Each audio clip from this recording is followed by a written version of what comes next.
Welcome to Study Loop.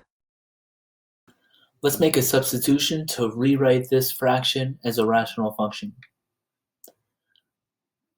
Let's take u to be e to the x. Then du is just e to the x dx.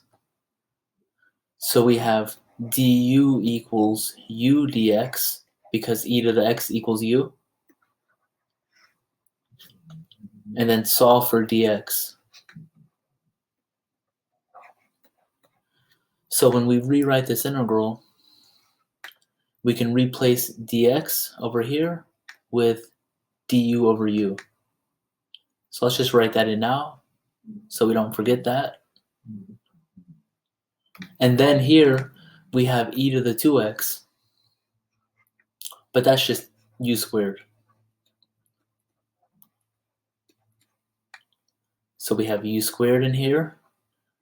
Then on the denominator, there's another u squared.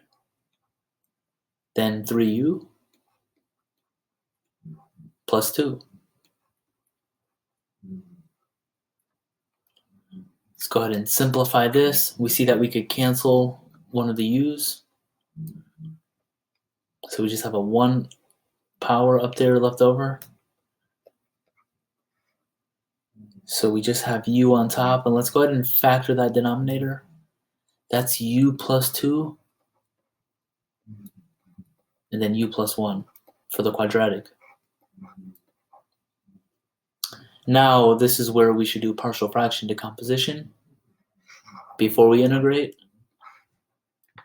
So let's go ahead and write u plus 2, u plus 1. This is what the author would call case 1 for partial fractions. It's when you have non-repeated, linear, and distinct polynomials in the bottom.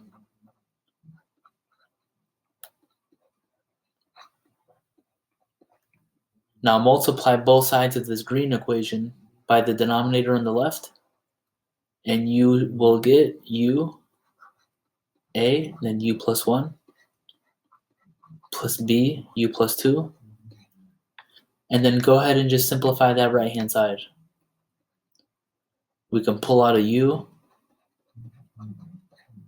and then we just have our constant term a plus 2b left over.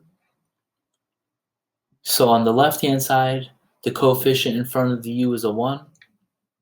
On the right, it's a plus b. That gives us a plus b equals 1. On the left, we see that the constant term is 0. There's no constant.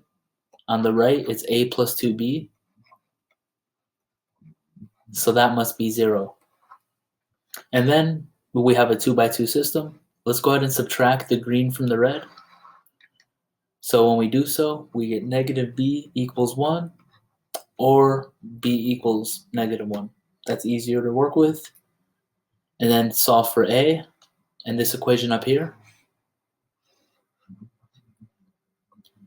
1 minus b. So that's 1 minus negative 1 from here. And that equals 2. So now we'll just plug in our values for a and b into this partial fraction up here. And we'll integrate because we're still evaluating this red integral over here. So let's go to the next page since I'm running out of room. Let's plug in those values for a and b. A was 2. And then b was minus 1. Let's just pull out that minus. And then we have 1 over u plus 1. Now we're ready to integrate. If this plus 2 and plus 1 are bothering you, feel free to use a u sub for these. You can do u plus 2 there. And for this one, it may help you to do w equals u plus 1.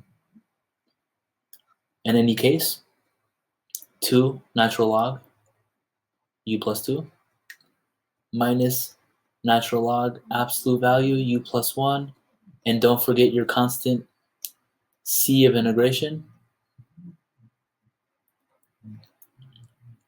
And the last thing to do here is to use the definition of u to replace u with e to the x.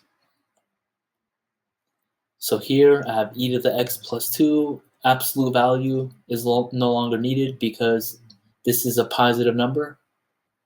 Similarly, no absolute value over here is necessary. And then plus c. And that's our final answer.